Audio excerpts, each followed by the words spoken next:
Team, welcome back. We've recently had some warmer temperatures across West Michigan, but despite the milder temps, ice levels on the Great Lakes are actually going up this month. That's right. And Matt Kirkwood has been digging into the models and has that, as well as some amazing video from South Haven for us this morning. Good morning, Matt. Good morning, guys. I always say we live in a really cool state. You know, despite you may not like the snow, you may not like the cold, but at least we get images like this across the Great Lakes. And if you're willing to do a little traveling out there, it just always treats you with something awesome and fascinating. This is a video actually shot by Pastor Dave Johnson.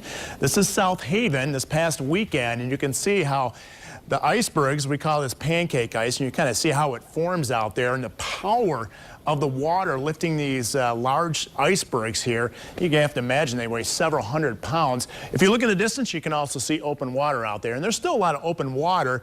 Let's take a look at how much ice coverage there is across the Great Lakes. And right now we stand at 24.7%, or just under 25%, and where you see the black, that's where it's solid ice, and the deeper shades of gray, a stronger concentration of that. But still, where you see the blues, that's all open water out here. So I'm going to compare this in about another month. I think we're going to have a cold snap late in January and also the first portion of February, and I think the ice will continue to grow and extend.